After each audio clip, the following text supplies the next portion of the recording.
Para.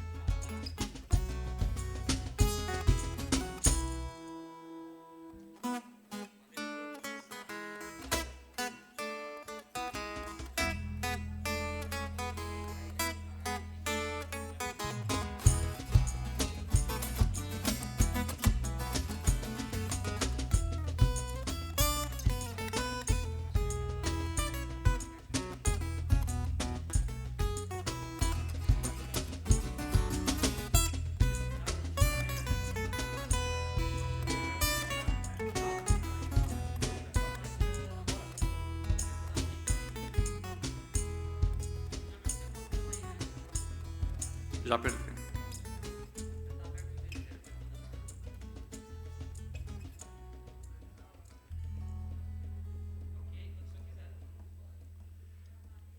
Bom dia. É com grande alegria que a Sociedade Bíblica do Brasil recebe vocês para este Congresso da Bíblia SBB 2021. Obrigado pela presença de todos vocês aqui nesta manhã. Sejam bem-vindos também aqueles que estão acompanhando o Congresso da Bíblia pelas redes sociais da SBB, pelo sinal da TV Câmara e também pela TV Alphaville. São muito bem-vindos a esse tempo, esse momento de homenagem e de gratidão a Deus pela governança que temos tido nesse trabalho da SBB até aqui. É também um tempo de aprendizado, em que nós ouviremos uma palestra estratégica sobre a estratégia da tradução da Bíblia para línguas faladas no Brasil. É bom recebê-los aqui nessa manhã. Vocês enfrentaram talvez algumas dificuldades de trânsito, de chuva, mas que bom que agora estamos aqui reunidos para esse congresso. Nós vamos passar imediatamente à formação da mesa. Peço que, à medida que forem chamados, se aproximem da mesa, tomem assento à mesa as seguintes pessoas. Chamo para compor a mesa Reverendo Dr. Ernie Walter Seibert, diretor executivo da Sociedade Bíblica do Brasil.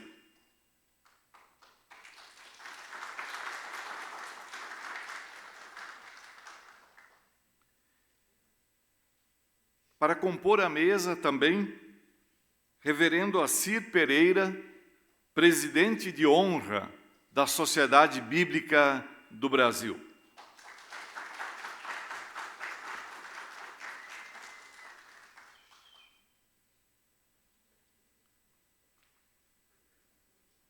Representando o prefeito municipal de Barueri, seu Rubens Forlan, convido a tomar assento à mesa o secretário municipal de Desenvolvimento Institucional, pastor Mário Trimboli Júnior.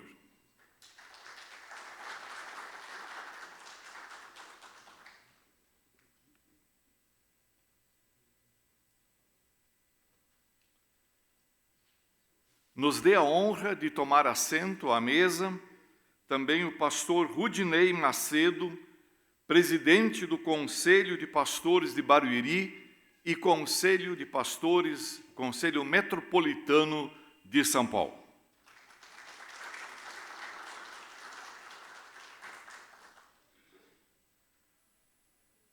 Tome assento à mesa também, secretário de Tradução e Publicações da Sociedade Bíblica do Brasil, reverendo Paulo Teixeira, que nos dará a palestra de fundo deste congresso.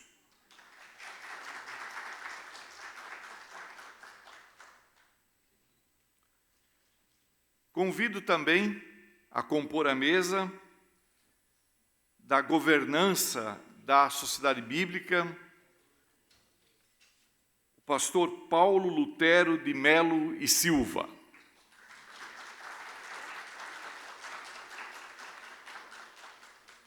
E em nome deste que vamos chamar agora, nós estamos convidando todos os apoiadores, voluntários da causa da Bíblia em todo o Brasil. Chamo do diretório do Rio de Janeiro, vindo especialmente para esse momento, o irmão Luiz Roberto Freire Lacerda.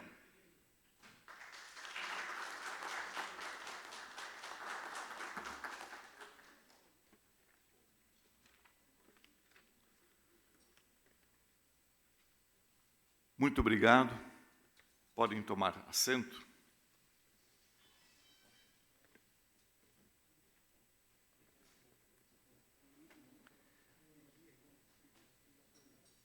E para darmos início propriamente ao nosso evento, convido o pastor Paulo Lutero de Melo, membro do Conselho Deliberativo da SBB e líder da Igreja Brasil para Cristo em São Paulo, para nos dirigir em oração nesse momento de abertura do Congresso.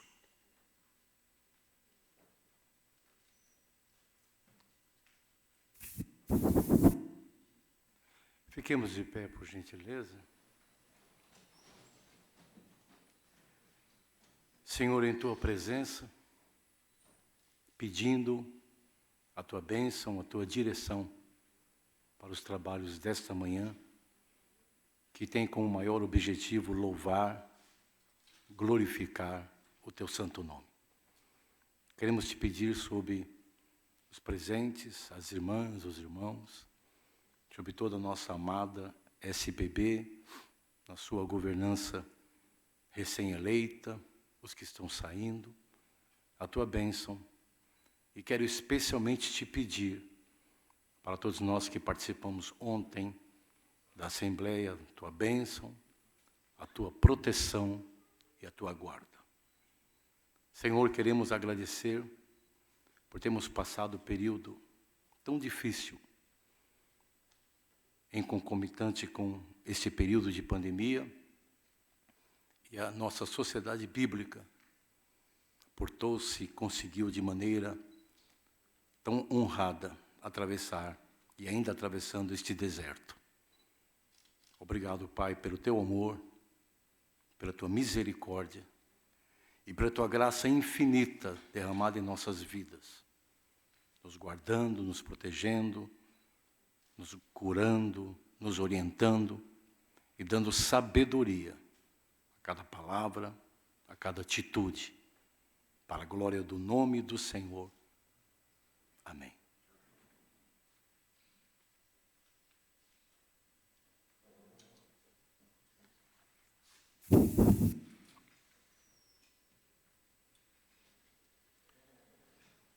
Obrigado, pastor Paulo Lutero. Nós vamos agora louvar a Deus com a viola louvadeira, o trio, que faz um trabalho pioneiro de hinos tradicionais tocados na viola de 10 cordas. Com vocês, viola louvadeira.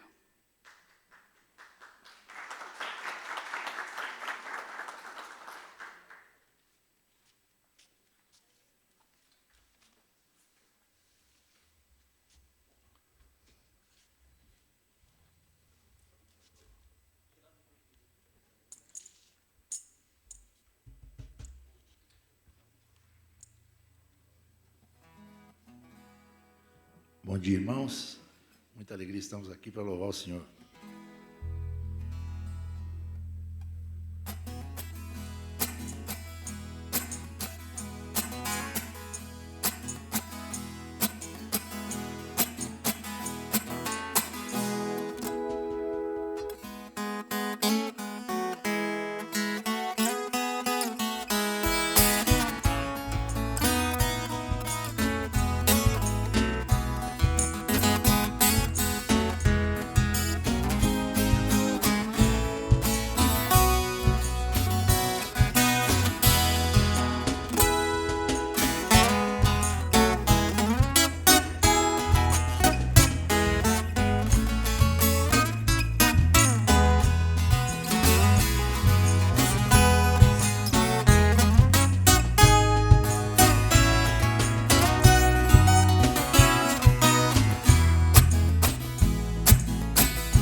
Muito obrigado aos irmãos da viola louvadeira.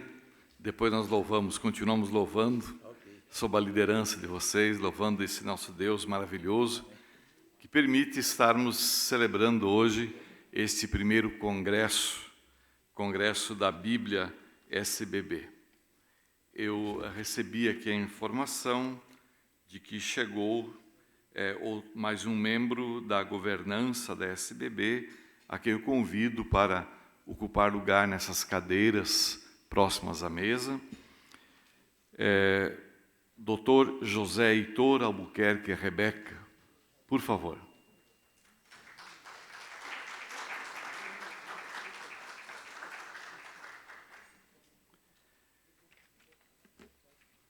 Tudo bem. É hora, então, de dar sequência ao congresso, chamando aqui à tribuna o reverendo Paulo Teixeira, secretário de Tradução e Publicações da SBB, para ministrar a palestra desafiadora: a missão de traduzir a Bíblia para as línguas faladas no Brasil. Desafios, complexidades e perspectivas. Por favor, com vocês, reverendo Paulo Teixeira.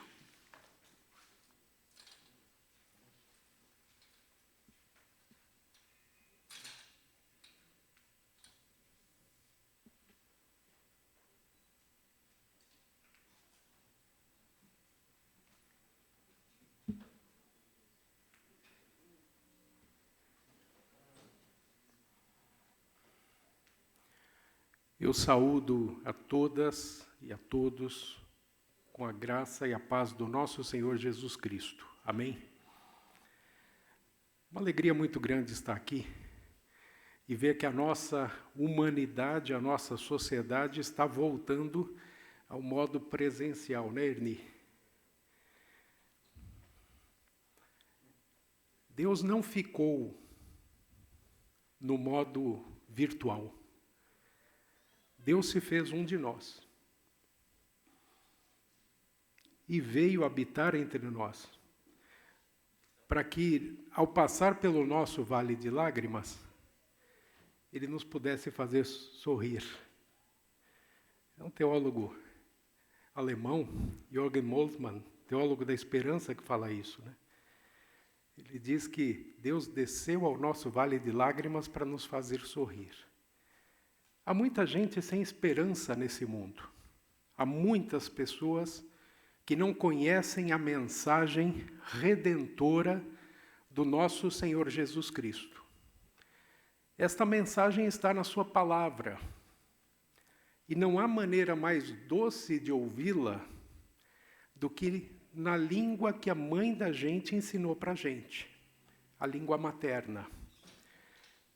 Todos têm o direito de ouvir a voz de Deus nas doces palavras que nós aprendemos desde pequeninos na nossa língua. Nós vamos, então, discorrer brevemente nesse congresso da Bíblia, e eu me sinto muito honrado de poder trazer essa palavra aqui nessa manhã, sobre tradução da Bíblia, e a missão de traduzir a Bíblia para as línguas faladas no Brasil, as línguas que existem no Brasil. Eu peço que seja colocado o PowerPoint, por favor.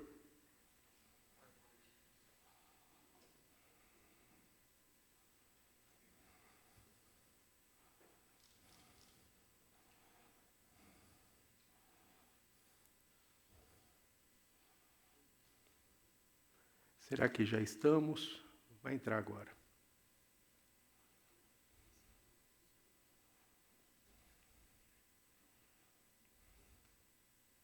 Aí.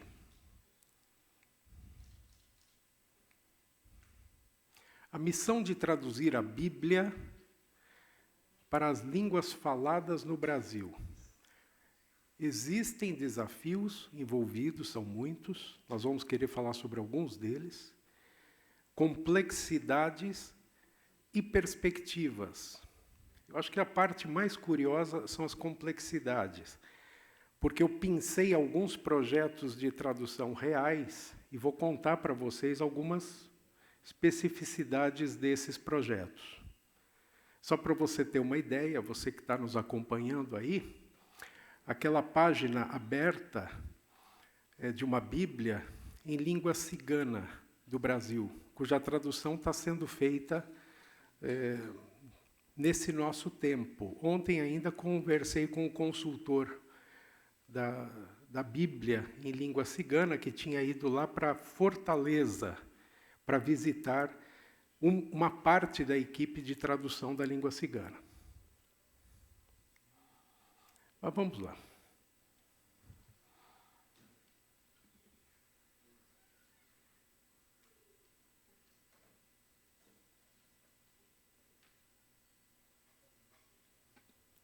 O panorama da tradução da Bíblia no mundo é esse aqui.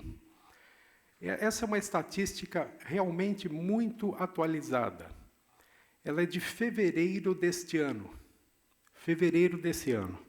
E se você observar os números, você já começa a ficar um pouco assim perplexo, porque não é uma informação de domínio público.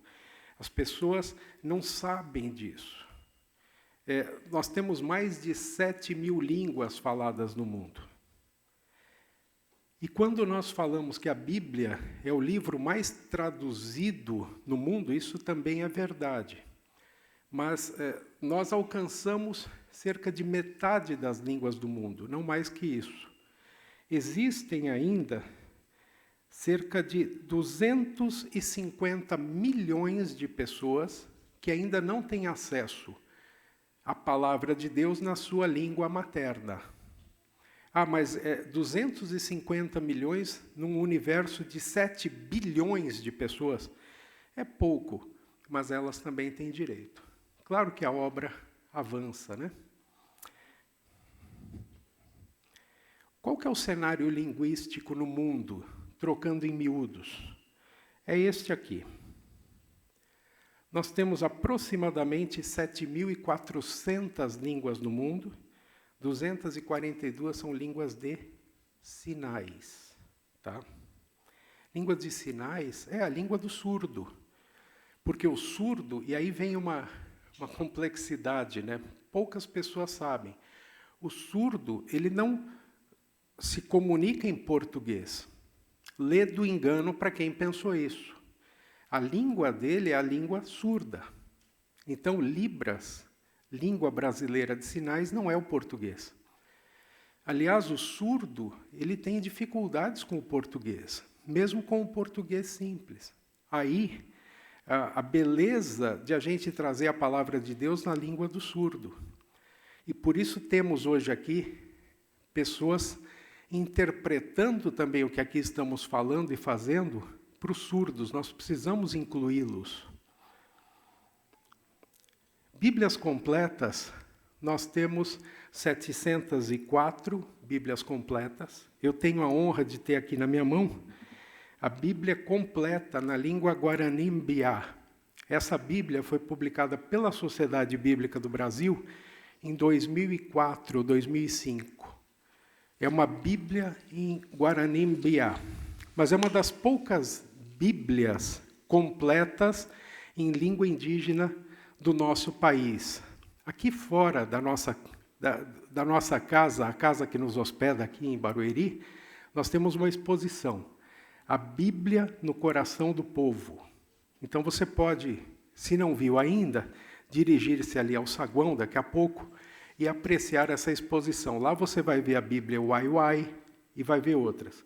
Você que está nos acompanhando aí pelas redes, fica o convite de fazer uma visita ao Museu da Bíblia, quando possível, porque todas estas Bíblias, todas essas escrituras estão expostas e ali no Museu da Bíblia.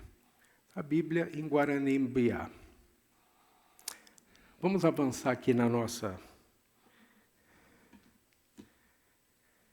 Novo Testamento, ou algum trecho da Escritura, nós temos cerca de 2.700. O que é algum trecho da Escritura? Um Evangelho de João, alguns salmos, às vezes a oração do Pai Nosso, às vezes o Salmo 23, isso já é um trecho. Você, aliás, não espera para traduzir a Bíblia toda e então publicar. Nós vamos traduzindo e vamos testando com a comunidade linguística, para ver se é compreendido.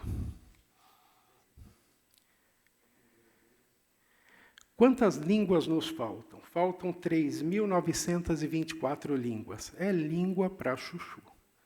É muita língua. 3.924 línguas faladas por 250 milhões de pessoas. Nós vamos alcançar isso? Vale a pena traduzir para toda essa gente? E para aquelas línguas que são tão pequeninas? Eu vou falar sobre isso nos desafios, e eles vêm logo agora, em seguida. Quais são alguns dos desafios que nós enfrentamos em termos de tradução da Bíblia? Um grande desafio que nós temos é atingir as pessoas que estão em áreas remotas. Vamos pensar no nosso país. Existem áreas assim no nosso país, em que você vai a Manaus, imagine, eu estou falando de São Paulo, eu estou falando da grande São Paulo. Eu saio daqui, eu vou a Manaus, isso já dá um voo de quase 3 horas, mas dali eu tenho que pegar uma avioneta, um avião menor, viajar cerca de 4 ou 5 horas para atingir algum lugar que tenha uma pista de pouso. Lá eu pego um barco e ando 1 ou 2 dias. E ainda caminho 8 horas dentro da mata para chegar a uma etnia. Isso acontece no nosso país. Isso é um dos desafios da tradução. Outro desafio são as áreas metropolitanas. O desafio de atingir as pessoas que vivem em comunidades ou favelas, áreas inexpugnáveis. Você não entra com facilidade ali. Também temos esse desafio, mas existem línguas faladas ali? Pode ser que sim. Os imigrantes, quando eles chegam, vão morar onde? Vão morar nas casas de classe média? Não, eles vão dos lugares mais simples. E para eles é preciso ter as escrituras nas suas línguas. Ou pelo menos durante um momento de transição, até que aprendam a língua majoritariamente falada no país, que é o português. Nós temos ainda a diáspora, e eu acabo de tocar nisso. O que é a diáspora? Você sabe que nesses dias, com essa convulsão no Oriente Médio, o que está acontecendo? A Europa vai se encher de imigrantes. Você sabe que a Europa, e aqui também vêm os imigrantes. Você sabe que com o terremoto e o furacão que aconteceu no Haiti, novamente nesses dias, o que vai acontecer com a América do Sul e o Brasil? Vai receber mais migrantes que vêm dali. Ah, mas eles falam francês. Não, eles falam francês também, mas qual é a língua deles? É o crioulo. É o crioulo. Então, escrituras em crioulo para eles.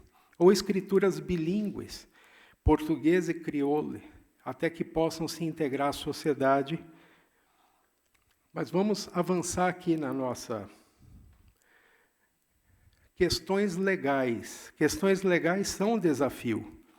Você não pode entrar em certas áreas. Ou, para entrar em certas áreas, você precisa cumprir muitos protocolos legais.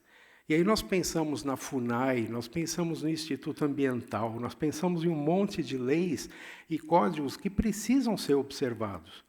Nós não vamos agir contra eles. Mas como fazer? Então, temos que seguir os trâmites todos possíveis, dentro da legalidade. Esse é um outro desafio do mundo da tradução no Brasil. Recursos humanos e financeiros. Isso é um outro desafio.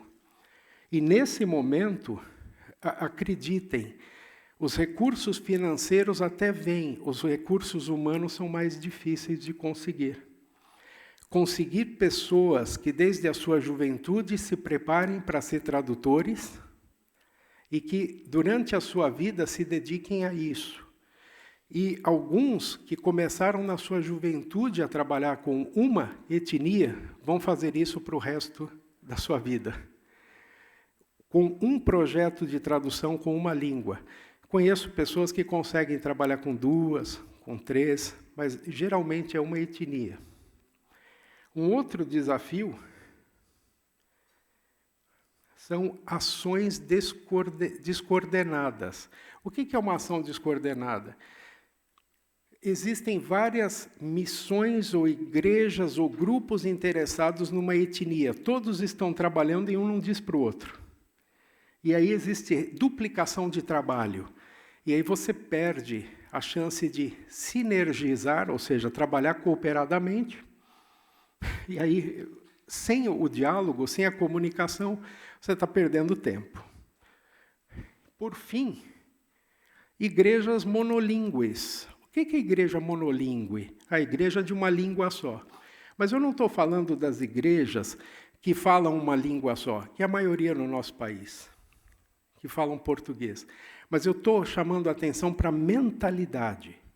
É aquela igreja que diz assim, vão aprender português.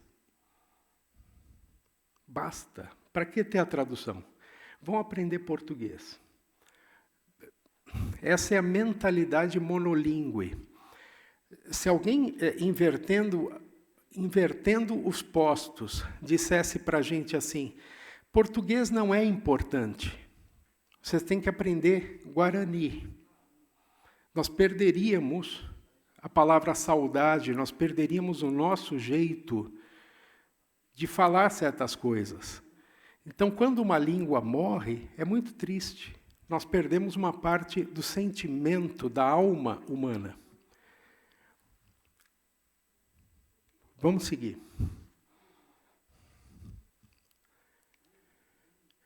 Nós vivemos num Brasil Babel.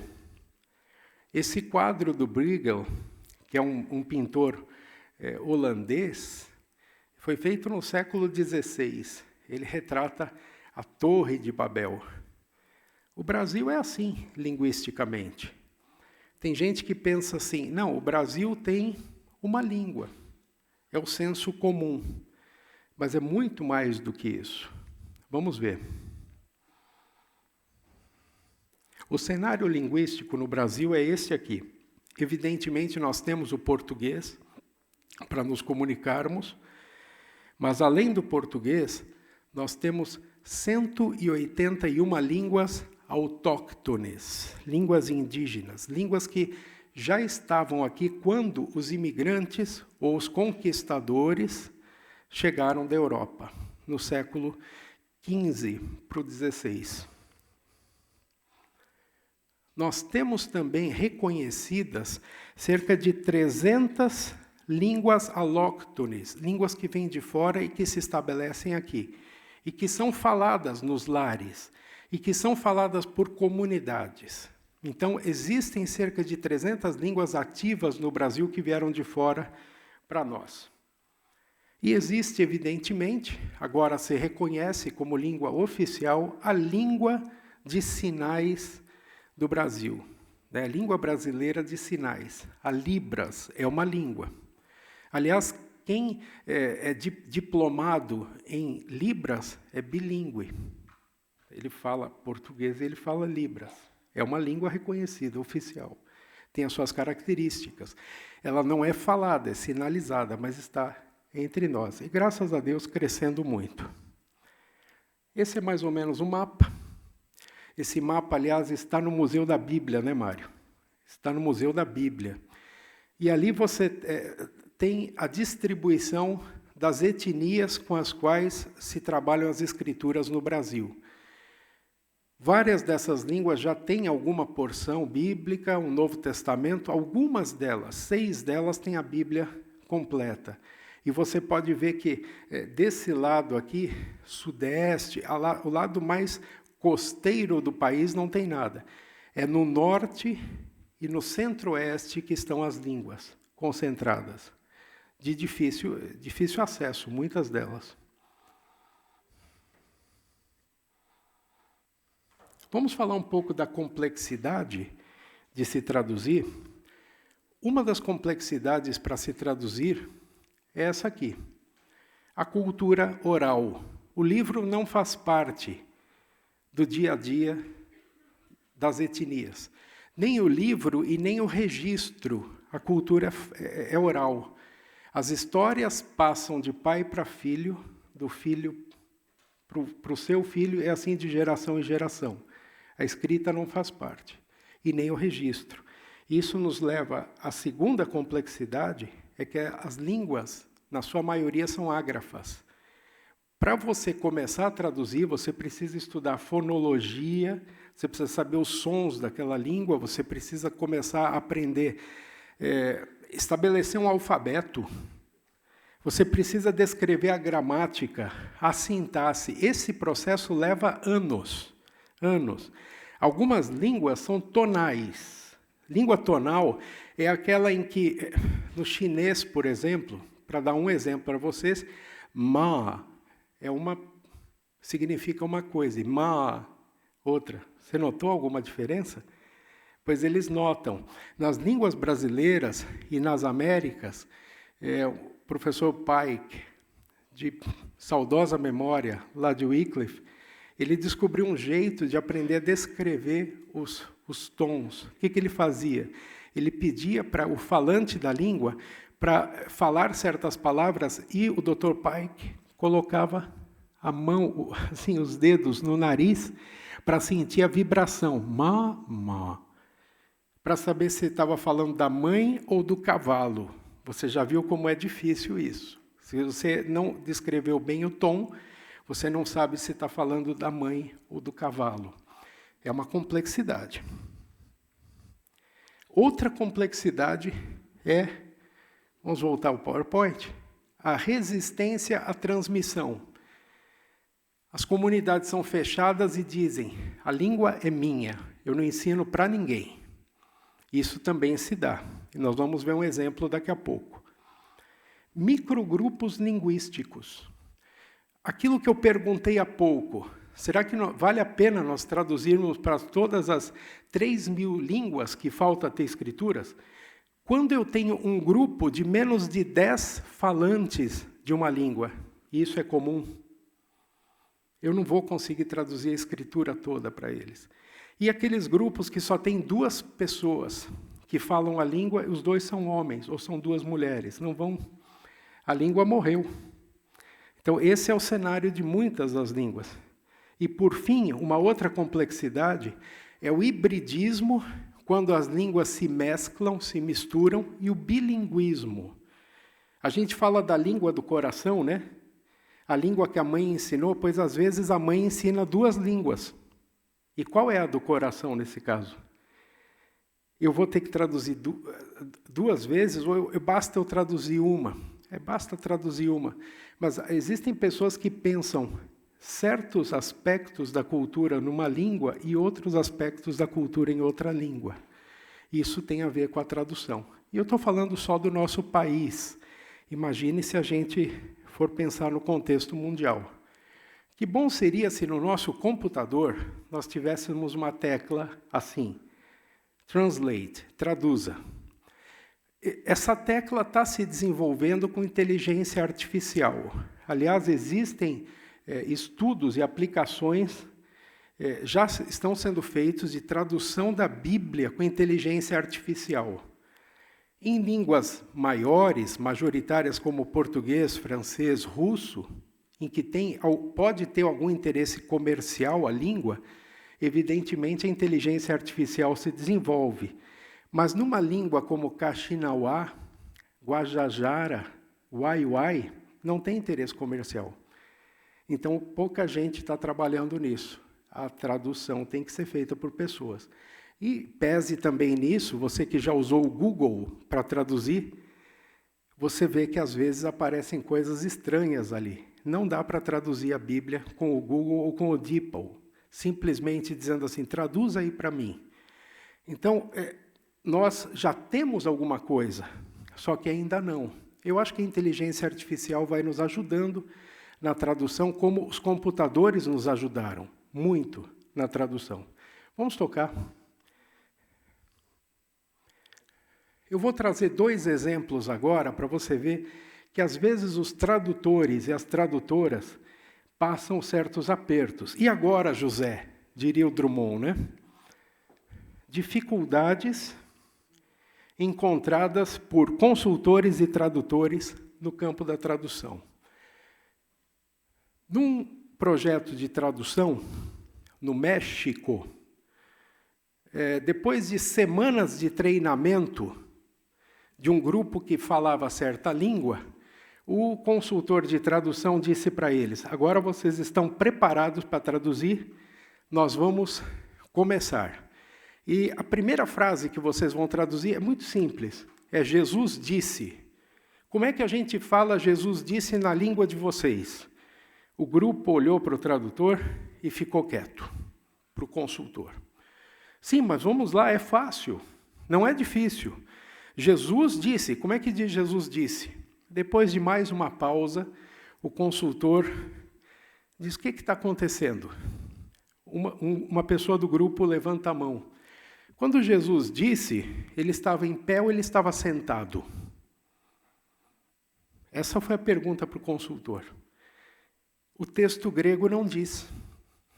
Não diz se está em pé ou se está sentado.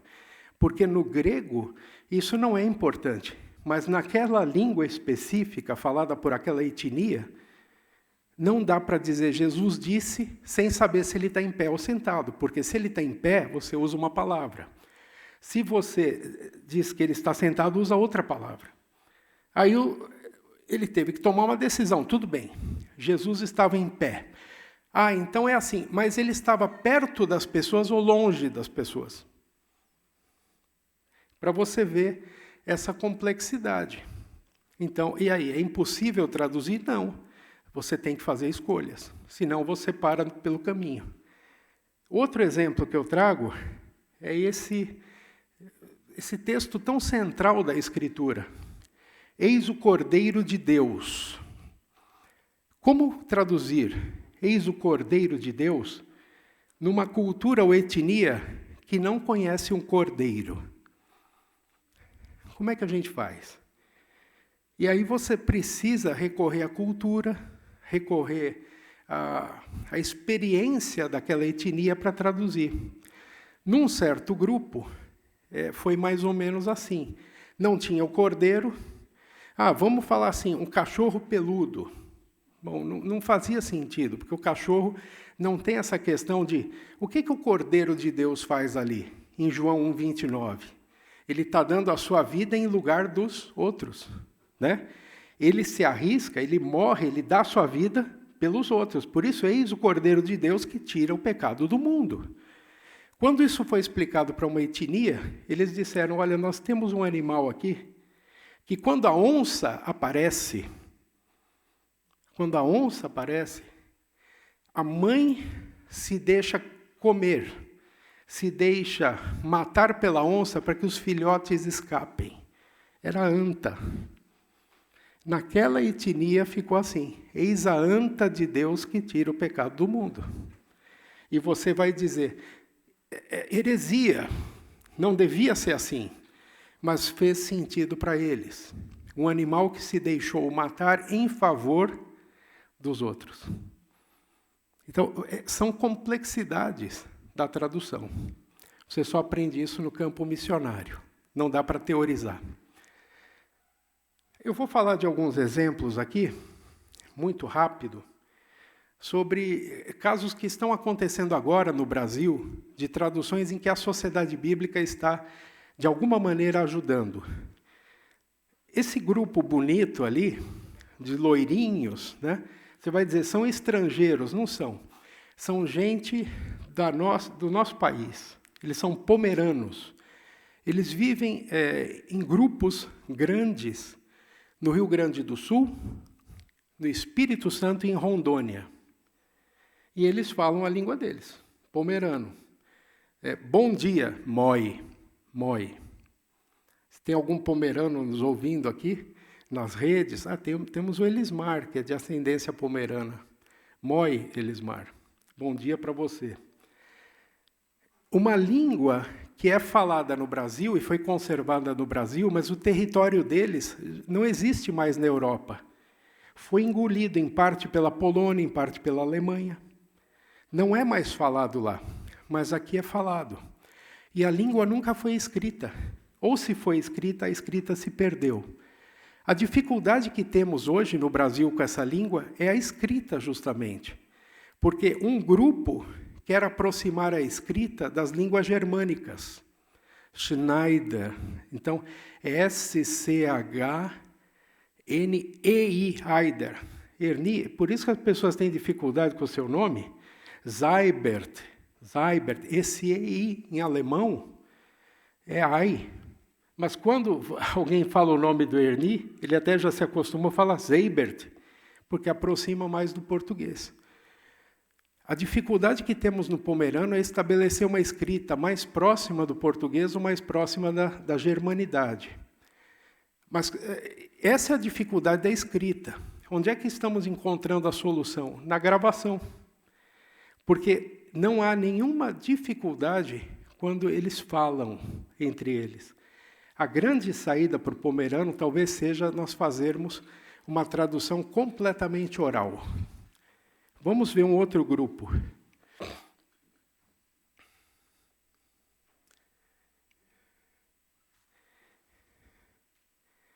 Carajá. Carajá é uma língua falada por uma etnia na Ilha do Bananal, a maior ilha fluvial do mundo. O gênero do narrador é uma dificuldade, é uma complexidade dessa língua. Por quê? Porque o homem fala de um jeito e a mulher fala de outro jeito.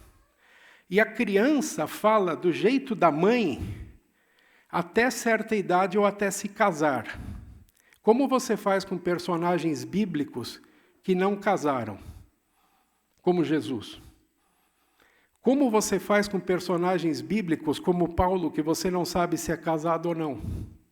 Que língua, que jeito que ele vai falar? Como você vai traduzir o livro de Ruth, em que a personagem principal é uma mulher, aliás, são mulheres.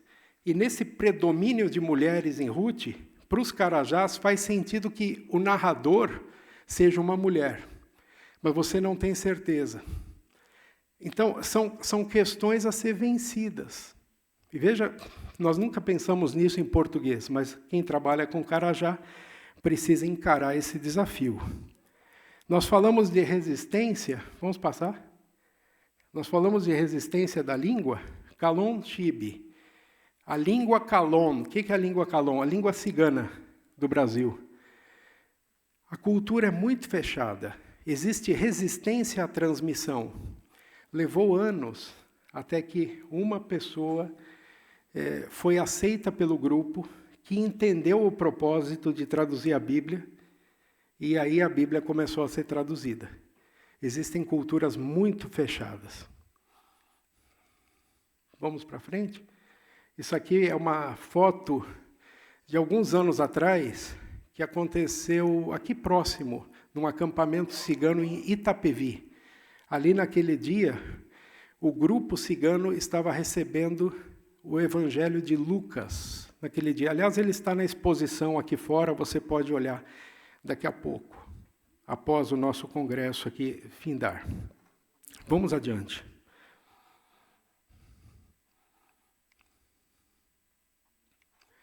Um belo menino Guarani Mbiá, que está ali, do Paraná, do sul do Paraná.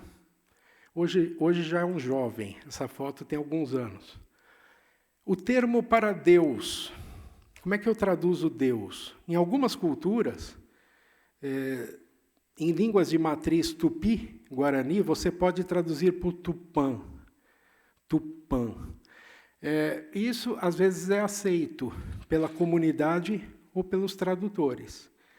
Em outras, não vai dar certo. Aqui no Brasil, por exemplo, optou-se por não traduzir por tupã, porque estava muito ligado à religiosidade pagã, chamemos assim, não bíblica, dos guaranis, dos mbiás. Então, se usou uma outra coisa, Andejara, e vai, né, o Senhor nosso Deus. Tá?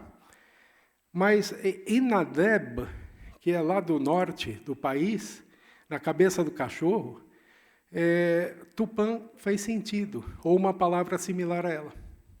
Por que fez sentido? Porque eles falavam de um Deus desconhecido, uma divindade sobre a qual eles não sabiam muita coisa, mas que era o Deus.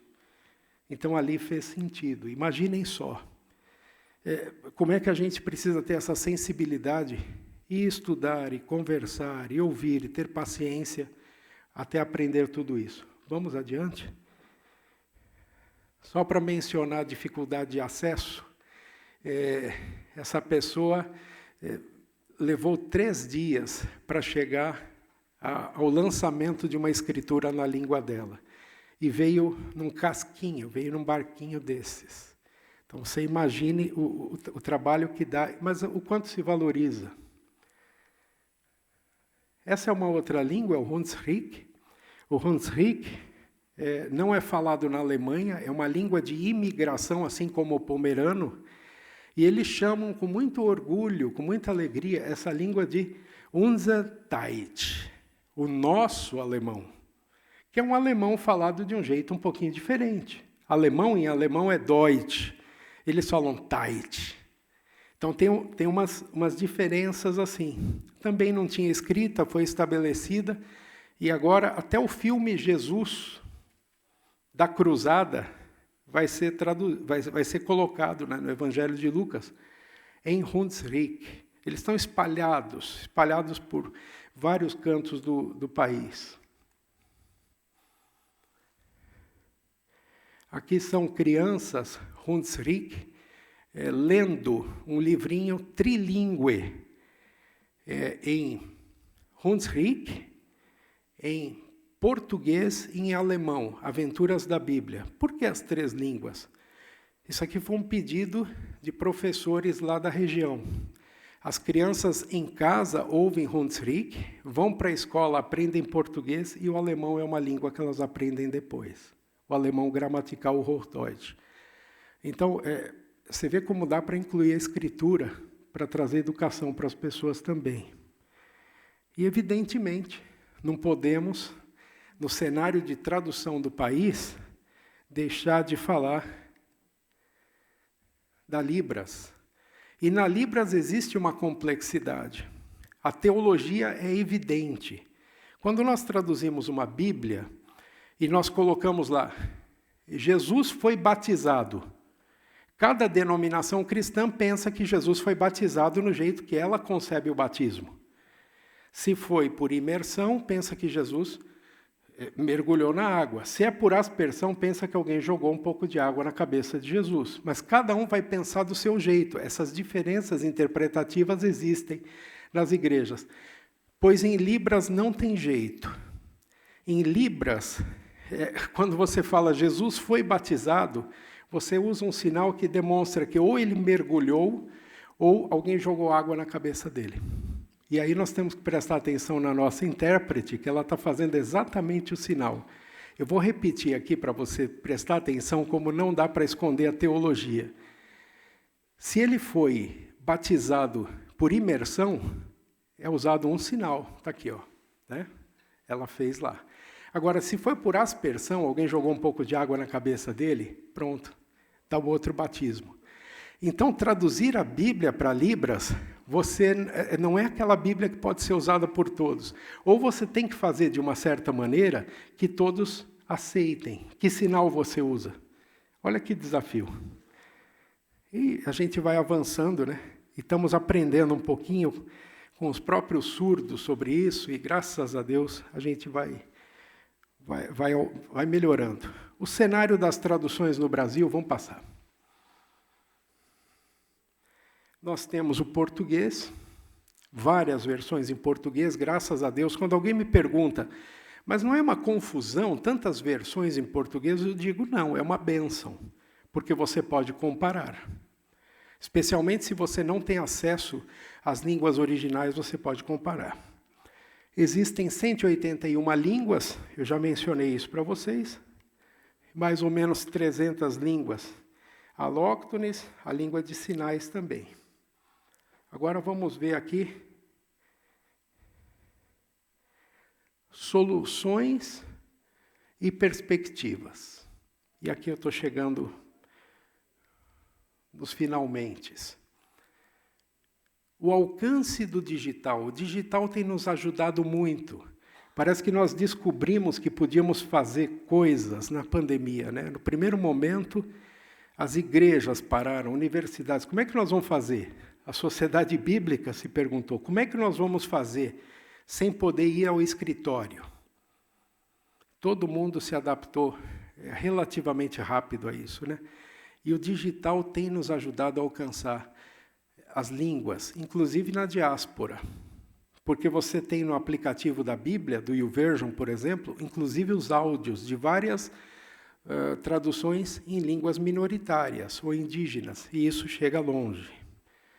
Vamos adiante. Ferramentas de apoio. São muito mais ferramentas de apoio que nós temos hoje. Traduções orais. Já nos despertamos para ver que traduções orais são possíveis, não necessariamente com suporte escrito, só oral. Isso é possível, era um preconceito de quem fazia tradução no passado. Impressão sob demanda. Chegava um pedido para nós, para a Janete, ela está aqui com a gente, né, Janete? Pessoas diziam, eu quero 200 Bíblias em Guajajara. E ela dizia, não é possível, nós só imprimimos de 10 mil para cima. Hoje não. Hoje você consegue imprimir 200 Bíblias. A tecnologia gráfica avançou e você pode imprimir sob demanda. Fóruns de diálogo e coordenação. As agências bíblicas têm falado muito mais entre elas, o que evita a duplicação de esforços. Inclusive, existe integração entre as pessoas para que uma ajude a outra equipe, né? A Sociedade Bíblica mesmo apoia e recebe apoio de várias agências. Existem também agências de fomento e de formação. A Seed Company, a Lane, a Wycliffe, todos cooperamos, porque senão a obra não sai. E a última é igrejas engajadas na causa da tradução. Lembra daquelas igrejas monolíngues, igrejas que não se abriam para a causa da tradução?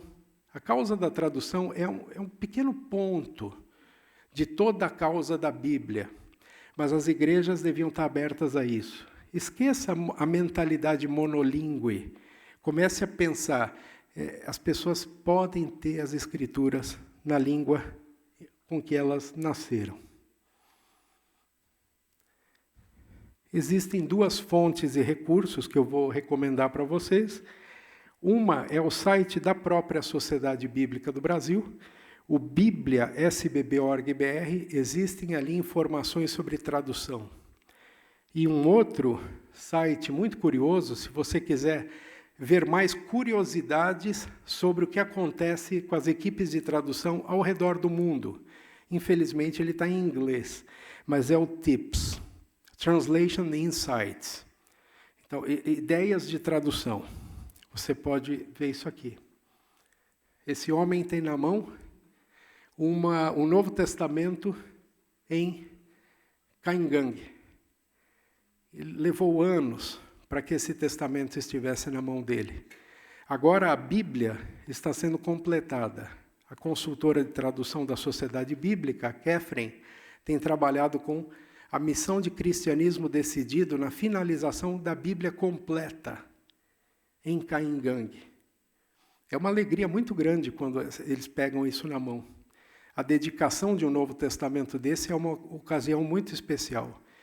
Você não vende a Bíblia para o indígena, mas você pede para ele, decora 10 versículos da Bíblia, ou varre o pátio aí da missão um dia e eu te dou uma Bíblia. Para concluir, eu coloco essa ousadia de parafrasear 1 João 4,19, trazendo 1 João 4,19 para o campo da tradução.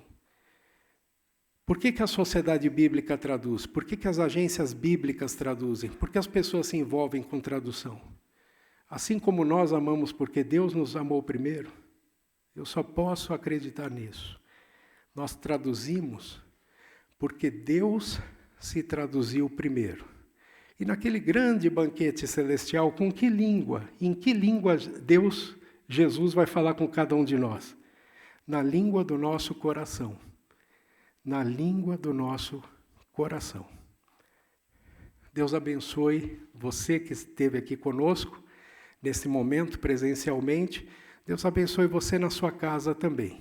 Lembre-se disso. Nós traduzimos porque Deus saiu de lá do virtual e se traduziu primeiro em Jesus Cristo. Muito obrigado.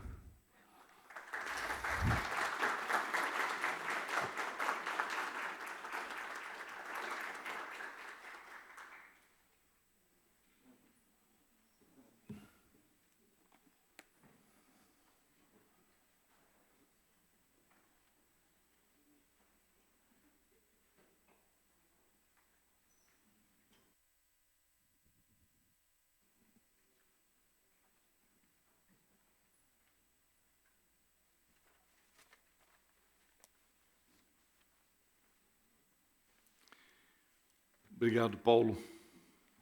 Como é edificante e como é animador ouvir desses desafios, dessas perspectivas, mas também desses avanços que têm ocorrido aí na área das traduções.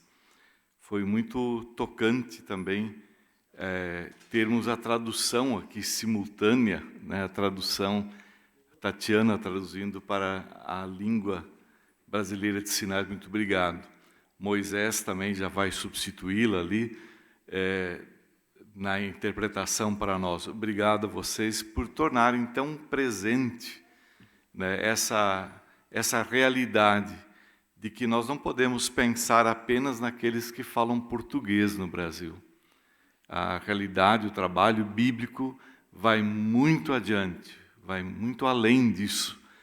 E a Sociedade Bíblica do Brasil está indo por essas portas que têm se aberto também para essas traduções. Eu penso que louvar seria uma boa ideia agora, né? Depois dessa palavra, a viola louvadeira nos dirija, por favor, nesse louvor a Deus, nesta manhã, nesse congresso da Bíblia.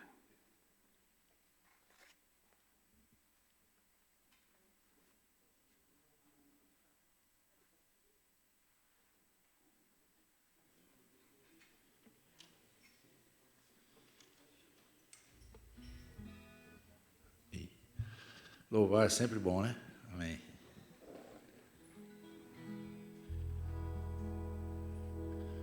A gente fica tocando viola e começa a lembrar de uns causos também, né?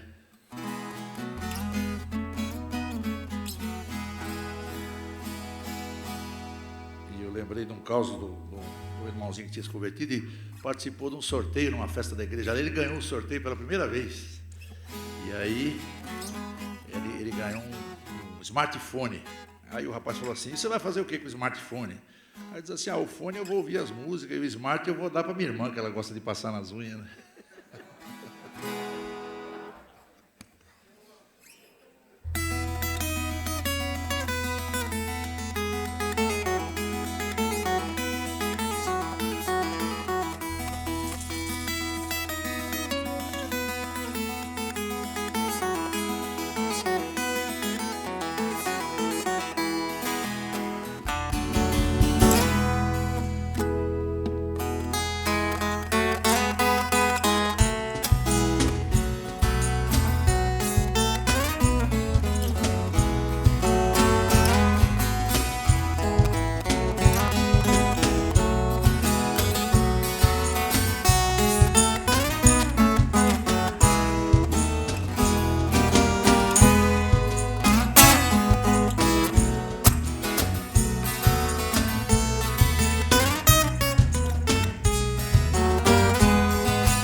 Que bonito, hein? Emocionante. Esse sonzinho. Eu descobri numa rádio de São Paulo, tem um certo dia de semana que depois das 5 toca viola. Viola, como é que é? Não é louvadeira, não, mas sei lá como chama, mas é bonito. Gosto. Esse som é fantástico, né? Para quem nasceu, cresceu no interior, e coisa boa, né? Para todos nós. Obrigado, viola. Vocês voltam em seguida, tá bom? Eu vou chamar agora, aqui à frente, o assunto que marcou a sociedade bíblica durante essa semana. Na quinta e na sexta-feira, nós tivemos nossas reuniões de governança dos órgãos de direção da sociedade bíblica. E ali, claro, foram tomadas decisões importantes, ouvidos relatórios, aprovados relatórios sobre o trabalho dos últimos 3 anos, mas uma coisa importante também foi a escolha de uma nova liderança, que vai dirigir o trabalho da sociedade bíblica, vai dar esse suporte voluntário nos próximos 4 anos. Agora, a próxima assembleia será só em 4 anos. Então, eu quero convidar aqui à tribuna nosso diretor executivo, pastor Erni.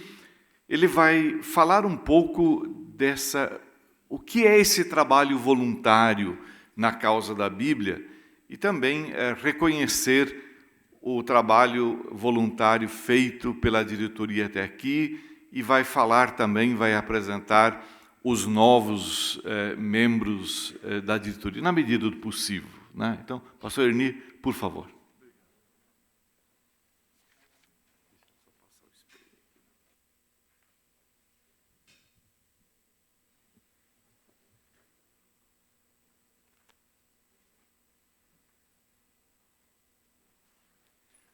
Obrigado, pastor Mário.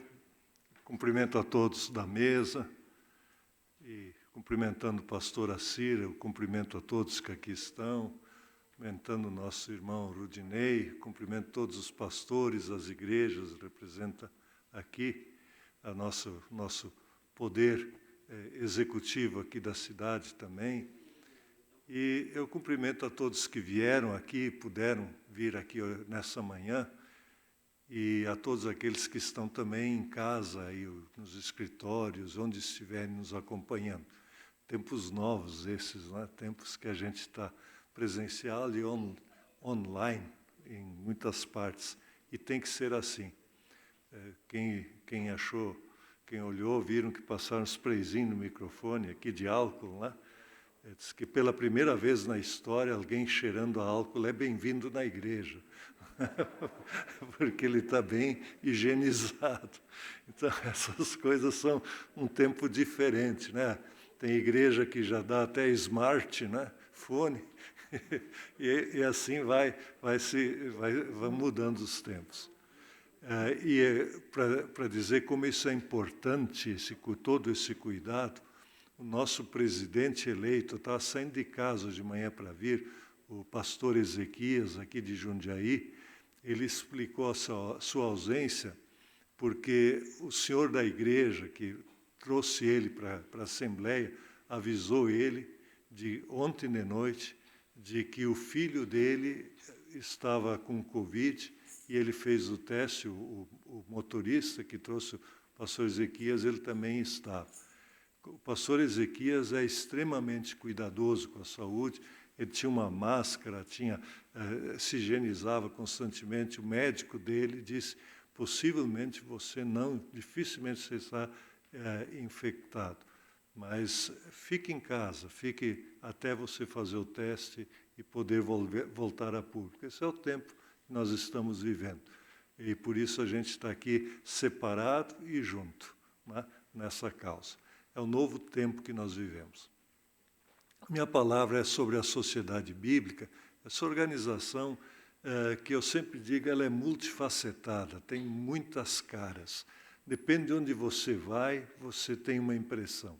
Por exemplo, quem vai lá em Belém do Pará e participa de uma ação no barco Luz na Amazônia, ele vai achar que aquilo é uma organização de atendimento aos ribeirinhos, porque vai o pessoal da universidade, vai junto conosco, a Universidade Federal do Pará, a gente tem um convênio. Aliás, dentro da universidade tem um prédio que chama Luz na Amazônia, que é o nome do nosso barco. E muita produção científica já foi feita a partir desse trabalho com os ribeirinhos. E todos os ribeirinhos receberam uma Bíblia, receberam a palavra de Deus, e a vida deles continua lá, mas muda de perspectiva. Muda de perspectiva. A gente acha que a perspectiva dessa vida, tudo se resolve no dia ou nos próximos dias. Mas a gente sabe, lendo a Bíblia, que a vida tem uma perspectiva eterna. E aí tudo muda de perspectiva.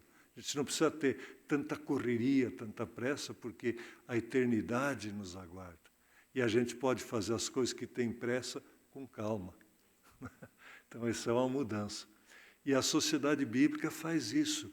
Por exemplo, o trabalho que o pastor Paulo, reverendo Paulo Teixeira, nos apresentou da tradução da Bíblia. Por exemplo, se você quiser dizer esse trabalho que muitos chamam de para trabalho evangelístico, para levar Cristo a todas essas populações, você pode chamar isso também de trabalho de inclusão social. Você imagina que respeito pela cultura deles, e eles são brasileiros. A cultura deles é respeitada, e a gente, em vez de obrigá-los a falar a nossa língua e explorá-los, a gente vai lá e inclui eles para dentro desse nosso universo. Essa é a inclusão social. Quando a gente traduz a Bíblia para Libras, é para que esse povo também seja incluído. Quando nós lançamos a Bíblia em Braille, que é lida pelos cegos na ponta dos dedos, uma cega que falou naquela ocasião, ela disse assim: esse é um direito nosso, como cegos, poder ler em Braille, com a ponta dos nossos dedos, esse livro que todos dizem que é o livro mais lido, mais conhecido no mundo inteiro, e nós não tínhamos acesso. E eu vi um daqueles que ele mencionou, um caingangue aqui do Paraná. Ele disse que o que a gente faz com a Bíblia, o médico devia fazer quando eles vão consultar, falar a língua deles. O poder público deveria fazer quando eles vão numa repartição pública, falar a língua deles, porque eles são cidadãos brasileiros. Então vejam que trabalho social bonito que a gente faz. E no slogan da Sociedade Bíblica a gente diz exatamente isso: transformar vidas, tornar vidas melhores com a palavra de Deus. E por que a Sociedade Bíblica consegue fazer esse trabalho tão grande? E isso aqui é apenas um aspecto que foi apresentado. Eu acho que muita gente se impressionou quanta coisa tem por trás disso. Por que a gente consegue? Porque a grande maioria das pessoas que trabalham nessa que nós chamamos de causa da Bíblia são voluntários. Vocês sabiam disso? A grande maioria são voluntários. Essa assembleia que nós tivemos nos últimos 2 dias, que também foi basicamente um pouquinho de gente junto, tinha 4 ou 5 só membros natos da assembleia, num lugar para a gente poder se coordenar um pouco, mas a grande maioria estava desde Roraima, ou como eles dizem lá, Roraima, até o Rio Grande do Sul, desde a Bahia, Pernambuco, até Mato Grosso do Sul, Goiás, todo o Brasil reunido numa assembleia, porque tinha gente de todo o Brasil nessa assembleia. Na Assembleia da Sociedade Bíblica do Brasil, estão mais ou menos 60 pessoas. E eles têm um mandato longo, 3 anos. E eles têm o privilégio de poder trabalhar pela causa da Bíblia. Eu hoje estou na qualidade de diretor. Como é que é o meu título mesmo? Diretor executivo, eu acho que é isso. Diretor executivo, eu recebo um salário, porque eu sou funcionário.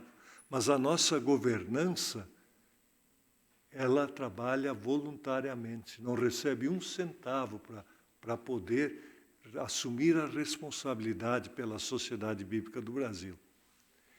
E esse sonho que nós estamos realizando hoje era sempre que, ao final de uma assembleia, a gente tivesse um congresso bíblico.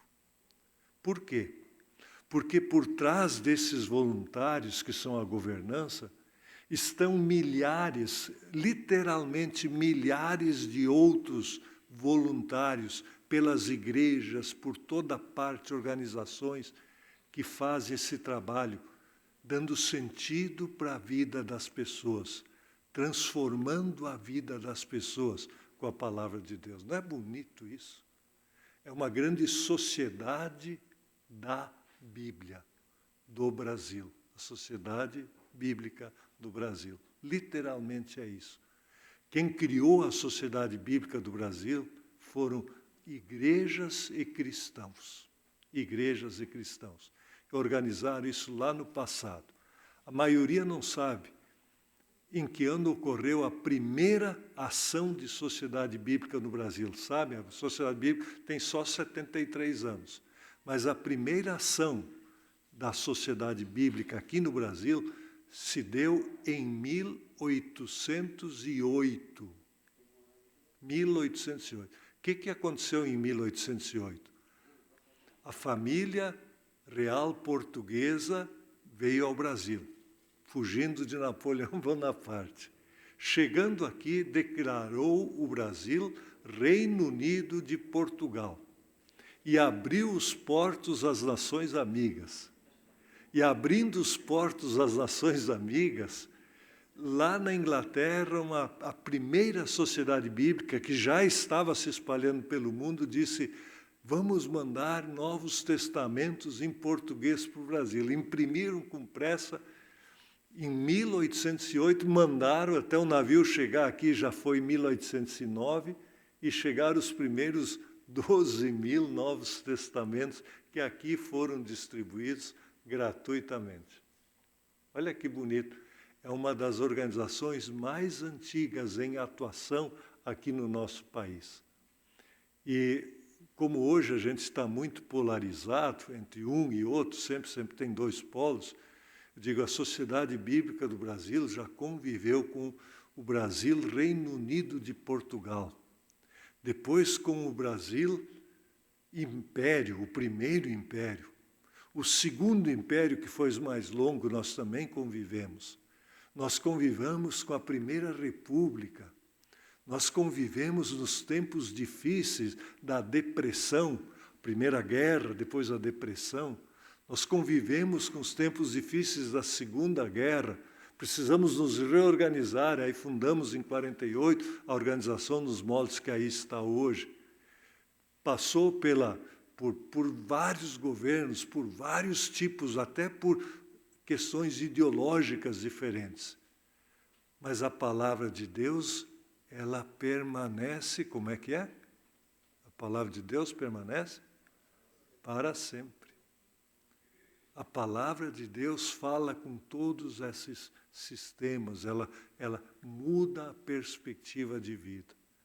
E isso ela faz até hoje, graças ao trabalho de milhares de voluntários. A minha palavra, nesse momento aqui, tem duas razões de ser. De um lado, eu quero honrar todos aqueles que nos últimos 3 anos, cada 3 anos é escolhida uma nova governança, é por estatuto, é assim que funciona. Então tem que ter uma renovação. Eu não vou ler todos, que são 54 nomes, mas eu vou ler pelo menos os nomes da diretoria. Deixa eu ver se eles estão, se eu conseguir separá-los aqui. Está sim, está aqui separado. O reverendo Assir Pereira, que aqui está, da diretoria, e o reverendo Assir Pereira foi presidente por dois mandatos, e antes ele cumpriu muitas outras funções. E agora ele segue sendo o nosso presidente de honra, mas isso é outro assunto. O pastor Pascoal Piragini Júnior, que é o nosso primeiro vice-presidente nesse mandato anterior, e ele não pôde estar presente nem online, porque nós recebemos, no dia da abertura da nossa Assembleia, a notícia do falecimento da sua esposa, lá em Curitiba. O pastor Ezequias Soares, que foi eleito presidente, ele já era da diretoria, ele era o segundo vice-presidente. O doutor Fernando Bortoleto Filho, que é aqui de São Paulo, doutor José Heitor Albuquerque Rebeca, que está aqui, a pastora Marta Alves Lança, da diretoria, ela é de Belo Horizonte, o doutor desembargador Neide Melo Almada e o reverendo João Arthur Miller da Silva, que é de Porto Alegre. O doutor Ney Almada é aqui de São Paulo. Essa era a diretoria que esteve a cargo da direção nesses últimos 3 anos. E uma palavra que eu quero dar é uma palavra de gratidão a vocês pelo trabalho que vocês exerceram, por nos ajudarem a cruzar. Não foram 3 anos assim fáceis, descontando as crianças que tinham que ficar presas dentro de casa, que às vezes ficavam com tédio. Eu acho que nenhum de nós na SBB passou tédio esses últimos 3 anos, porque foram anos conturbados. Mas também temos a nova diretoria. Aí eu quero ler os nomes para vocês, especialmente para honrar essas pessoas que foram eleitas. Eles já tomaram posse, já são a nova diretoria. Então, o presidente, eu vou ler apenas o nome desse que agora é chamado Conselho Deliberativo. Eu vou ler dos presidentes, pelo menos para saberem as igrejas que eles são. Pastor Ezequias Soares da Silva, ele é pastor da Assembleia de Deus do Ministério do Belém, ele mora em Jundiaí, aqui em São Paulo. Pastor Paulo Lutero de Mello, que está aí na mesa, ele é o nosso primeiro vice-presidente, ele é da Igreja Brasil para Cristo, também aqui de São Paulo. E o segundo vice-presidente, ele é o pastor Pascoal Piragini Júnior, ele é da Igreja Batista, da Convenção Batista Brasileira, ele é de Curitiba, no Paraná.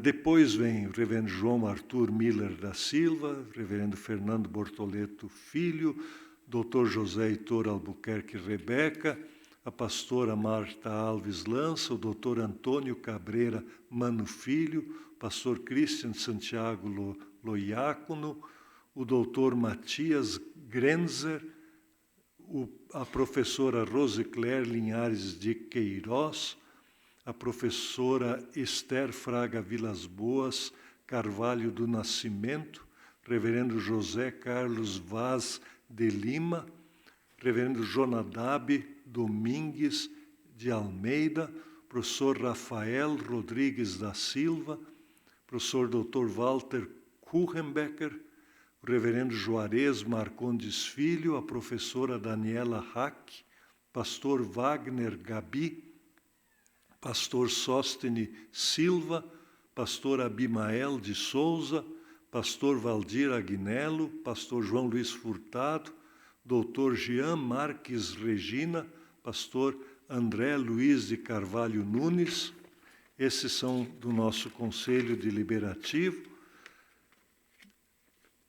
A diretoria do Conselho Deliberativo foram as primeiras pessoas mencionadas.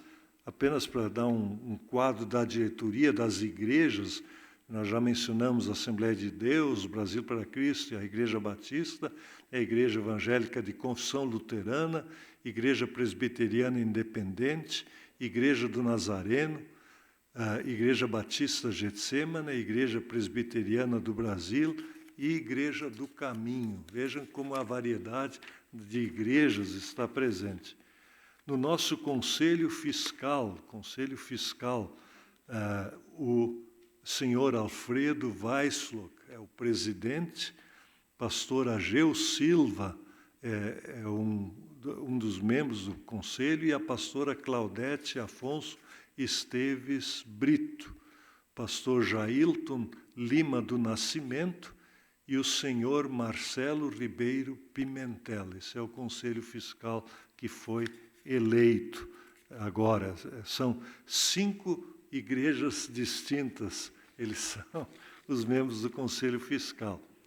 Há um conselho consultivo, onde estão os nossos presidentes de honra também presentes. Os últimos presidentes sempre participam do conselho consultivo. Pastor Ezequias Soares da Silva preside o conselho, o reverendo doutor Guilhermino da Cunha, presidente de honra, o reverendo Adail Carvalho Sandoval, presidente de honra. O Guilhermino é do Rio, o Adail é de Brasília. E agora um novo presidente de honra, reverendo Assir Pereira, aqui de São Paulo.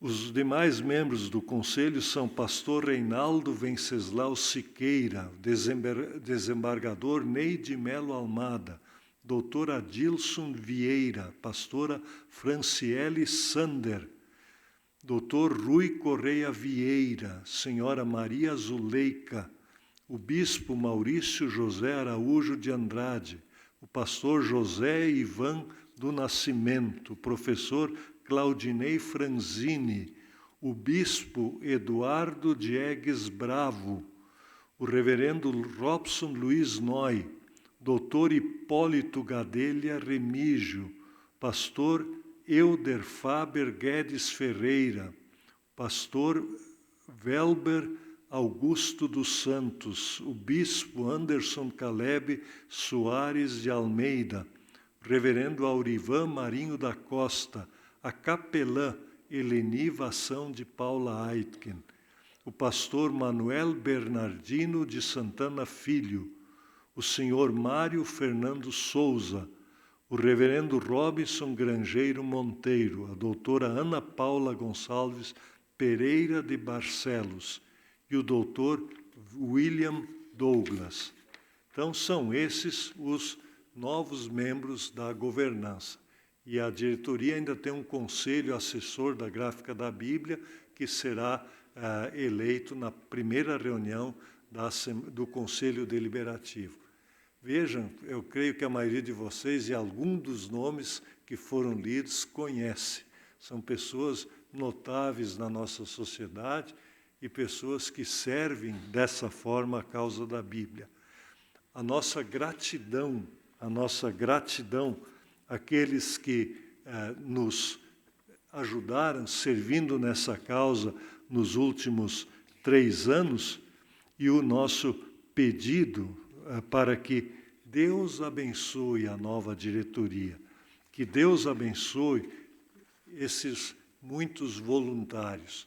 Além desses que nós mencionamos, é bom mencionar também nossa gratidão, porque o presidente, cada estado brasileiro e o Distrito Federal tem um diretório da Sociedade Bíblica do Brasil, que são, em média, 8 pessoas daquele estado ou do Distrito Federal que também servem a causa da Bíblia voluntariamente. O presidente estava na Assembleia, os demais membros não compõem a Assembleia propriamente dita.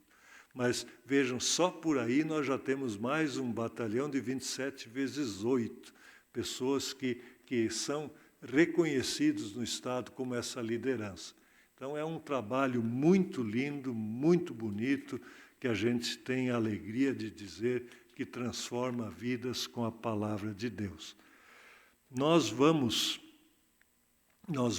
depois entregar, eu só vou fazer a entrega de uma, nós damos um diploma reconhecendo aqueles que trabalharam.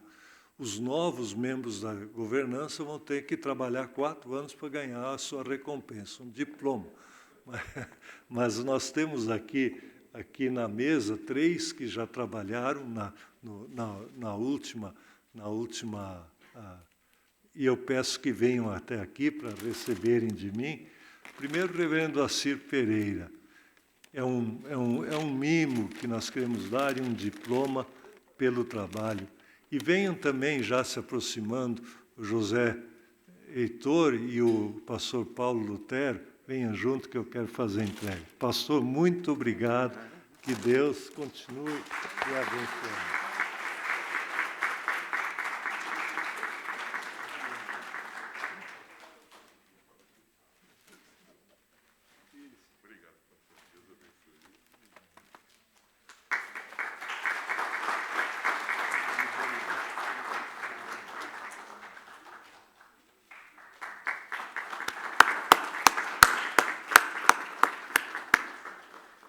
Aí,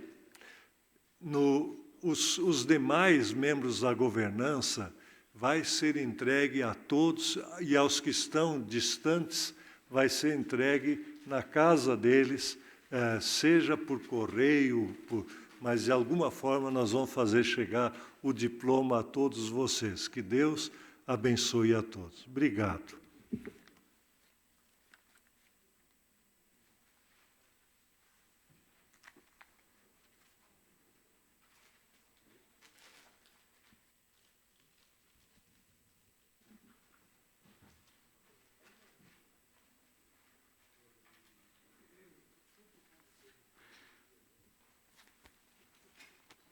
Muito obrigado, doutor Erni, por essas palavras sobre a sociedade bíblica, sobre esse trabalho em que há lugar para mais e mais voluntários.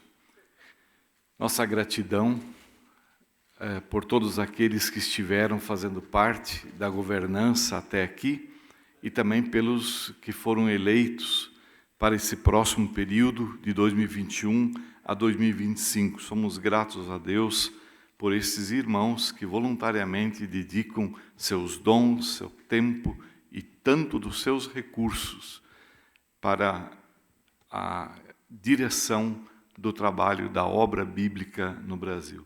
Muito obrigado a todos. Já foi dito, mas todos os que participaram da governança receberão um certificado de reconhecimento, será encaminhado ou pessoalmente ou por correio, mas todos eles receberão nosso muito obrigado. Certamente muitos deles estão acompanhando esse congresso e também essa cerimônia de reconhecimento pelo seu trabalho através da internet. Hora de louvar. Vamos lá, temos muitos motivos para louvar a Deus, para agradecer, e é uma satisfação tê-los conosco aqui nessa manhã. Eu chamo a atenção, houve uma substituição aqui na mesa, o irmão Weber está agora no lugar do secretário municipal de desenvolvimento institucional, Mário Trimpoli, que precisou se retirar. Então, bem-vindo, Weber, como representante do pastor Mário. Ok? É isso. Amém. Vamos louvar juntos. Essa canção chama-se Brilho Celeste.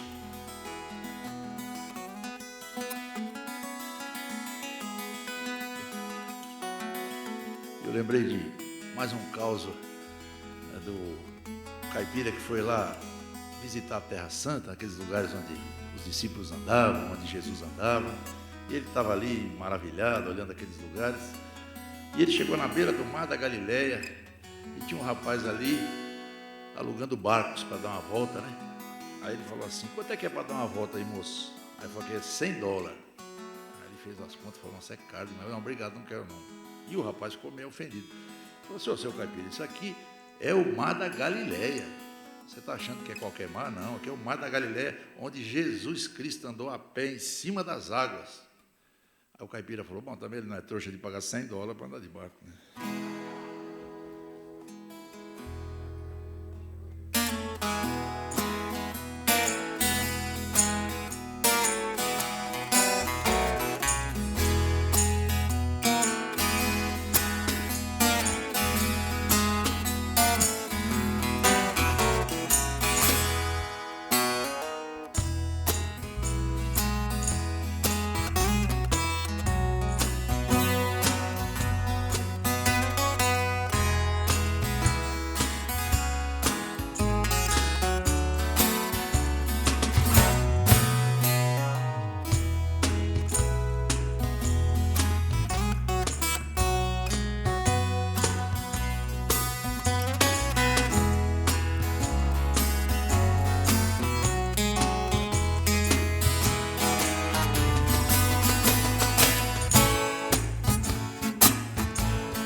muito obrigado por este som maravilhoso que vocês têm feito nessa manhã. Nós que agradecemos. Deus receba os louvores.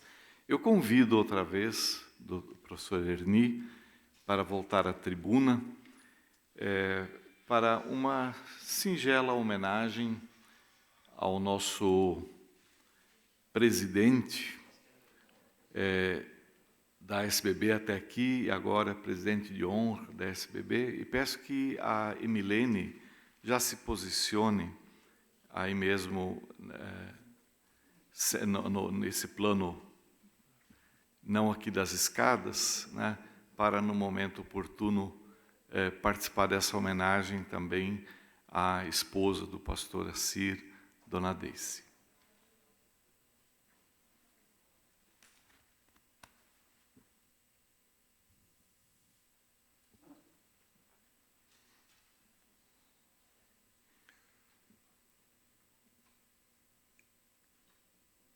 Nesses 3 anos que eu estive à frente da Sociedade Bíblica, eu fui instalado no Museu da Bíblia aqui, em maio, e logo em agosto já foi a Assembleia. Mas já era meu presidente, o reverendo Assir, e ele foi reconduzido ao cargo de presidente, foi reeleito. E ele completou, assim, 6 anos de mandato à frente da Sociedade Bíblica. E eu, nesses 6 anos, não tive apenas um irmão na fé. Eu digo, ele é o meu irmão mais velho. Um pouquinho mais velho que eu, não muito, mas... E ele fez um trabalho excelente. Ele é uma pessoa que eu aprendi muito com ele. E eu acho que, em nome da Sociedade Bíblica, é justo que nós o homenageemos. E eu quero que ele venha aqui à frente para lhe fazer a entrega de um pequeno reconhecimento. São 2 coisas. Primeiro é o seu certificado. A Sociedade Bíblica do Brasil e as igrejas cristãs expressam a sua eterna gratidão ao reverendo Assir Pereira pelos incansáveis anos de apoio à causa da Bíblia. Sua semeadura da palavra de Deus transformou e continuará transformando muitas vidas. Como está escrito, quão formosos são os pés dos que anunciam coisas boas. Romanos 10, 15. Eu não vou lhe entregar isso aqui ainda, porque eu vou lhe entregar mais uma coisinha que nós fizemos aqui especial, que é essa comenda, que é uma medalha, Vida de Serviço à Causa da Bíblia. Você completa mais de 30 anos de serviço a essa causa e, antes de integrar a governança da SPB, já se dedicava. Então, a vida toda de serviço. Reverendo Assir Pereira, muito obrigado pelo seu trabalho realizado e que Deus continue o abençoando.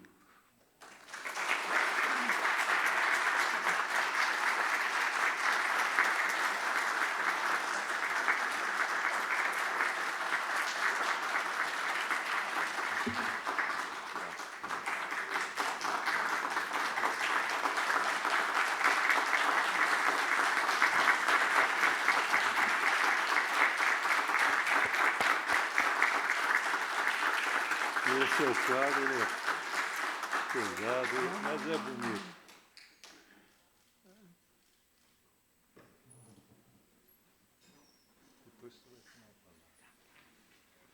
Também peço a Emilene que faça uma entrega. É muito importante sempre a esposa de quem está na liderança, e quando é mulher, o marido que está na liderança. Então, a Dona Deise, nós queremos que a senhora receba aqui da Emilene, que é a nossa secretária de Ação Social, essas flores, expressando a nossa gratidão pelo seu apoio e pela sua ajuda nesse trabalho tão importante. Muito obrigado, Dona Deise, também, e toda a família que sempre esteve envolvida. Muito obrigado.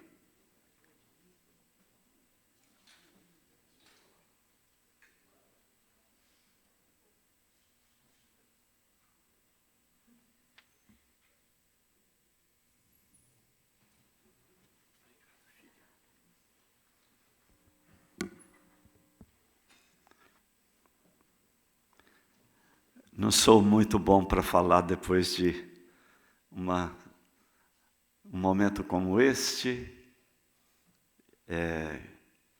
que traduz no meu coração uma emoção muito grande. Eu sempre entendi que estar na obra do Senhor Jesus, ser chamado, o único sonho que eu tive na vida, é claro, eu não me lembro disso. Deixa eu mostrar novamente, porque muitas pessoas gostariam de ver. Essa é coisa linda. Está muito bonito isso. Graças a Deus. Ao carinho e amor de vocês.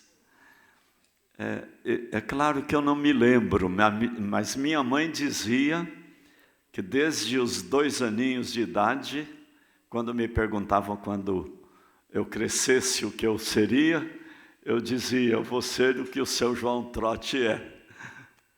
Seu João Trotti era o nosso pastor. Então, desde pequeno, meu sonho era ser pastor lá na roça.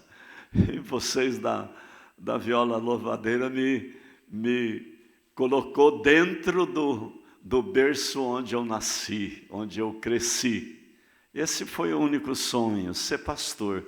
Mas jamais na minha vida eu imaginei que Deus fosse me colocar em frentes tão desafiadoras, tanto no mundo secular, como dentro do mundo eclesiástico. E coroando a minha vida, o meu ministério, com a bênção de ter sido diretor da Sociedade Bíblica e nos últimos 6 anos seu presidente. A Deus, somente a Deus, só a Ele, toda a honra e toda a glória. Eu repetiria o que Jesus falou lá naquela parábola. Eu não sou senão um servo inútil, que fez aquilo que me tocava fazer. E nem fui eu quem fiz. Nunca tive dúvida que Deus fez por mim. Então dou graças a Deus que me elegeu, me escolheu para essa caminhada como pastor de almas, como se falava antigamente. E gostaria de ver tanta gente, a juventude está aí, que a juventude se levantasse para essa honra tão grande de servir a Deus no ministério cristão. E há tantas frentes para as quais nós somos chamados.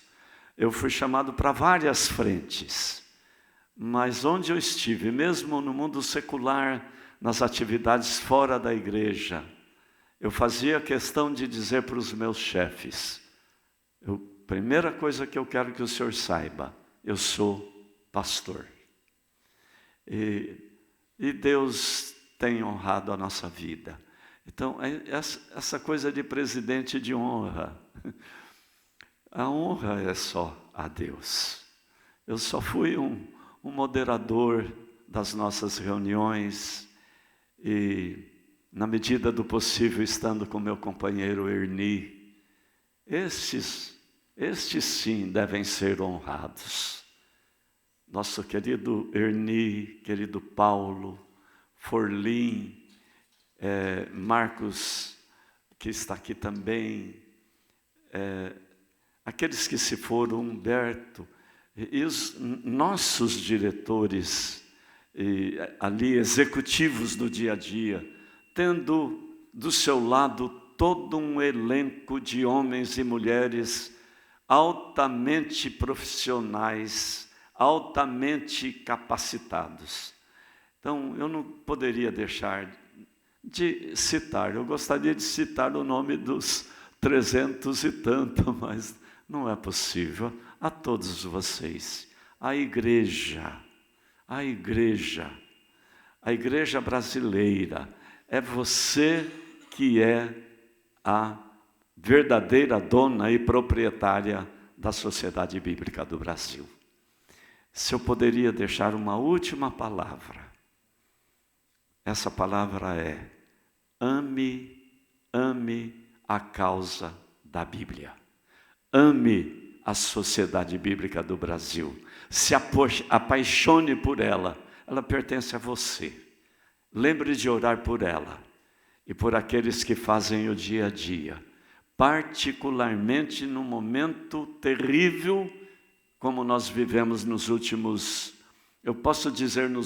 3 anos.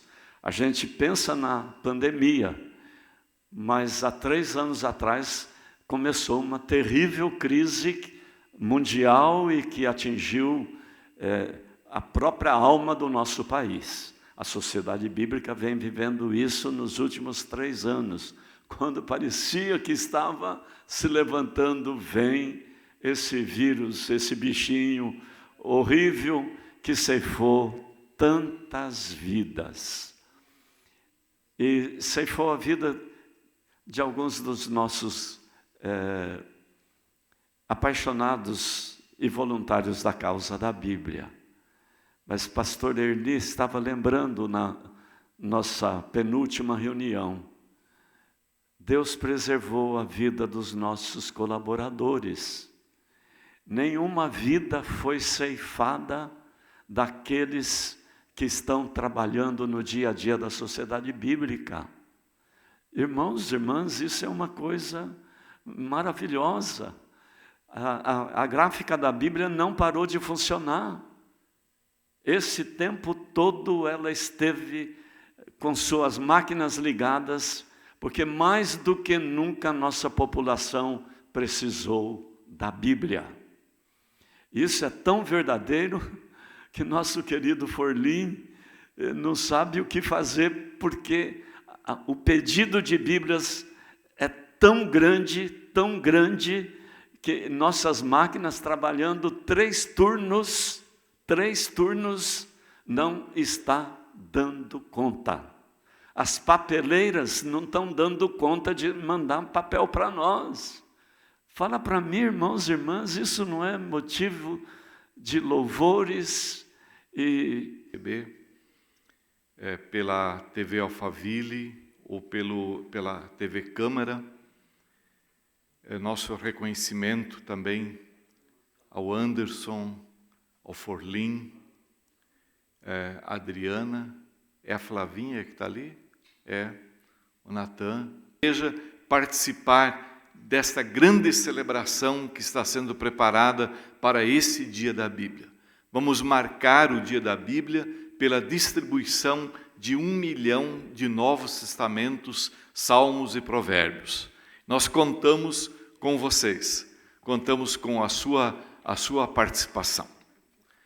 Eu chamo então, convido o pastor Marcos, nosso secretário de distribuição e coordenação de regionais, para que nos dirija a Deus agradecendo por esta manhã e assim encerrando esse Congresso da Bíblia 2021. Depois da oração, a palavra já está com o trio, tá bom? Enquanto nós nos abraçamos, na medida do possível, nos despedimos, o trio ainda nos inspira a louvar a Deus. Muito obrigado a todos vocês.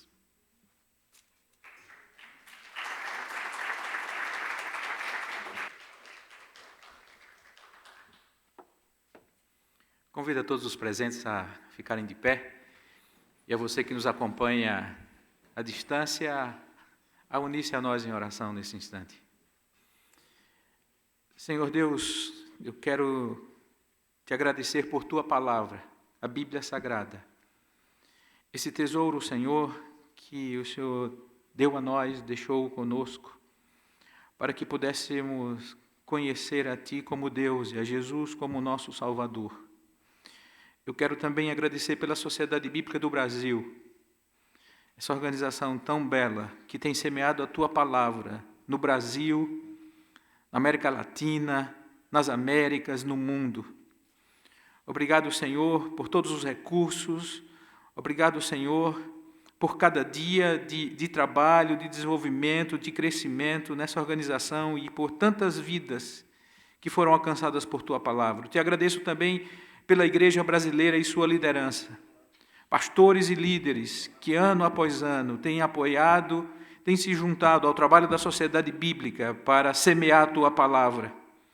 Eu quero Te agradecer pelos voluntários que incansavelmente, Senhor, têm se juntado a nós nessa missão.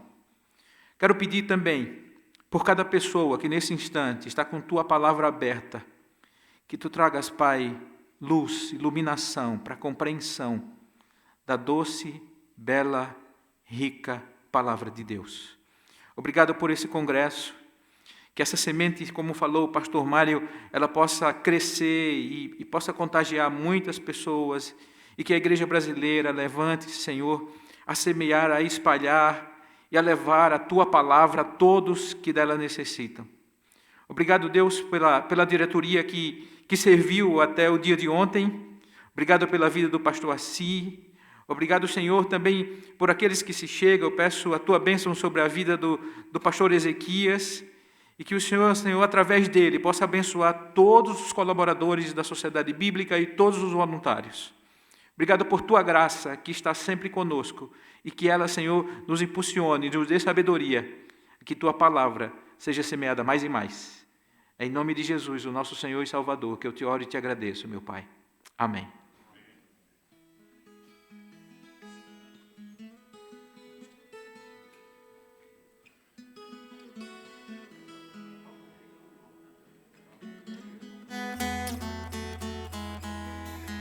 Amém. Nós também agradecemos a todos pelo convite.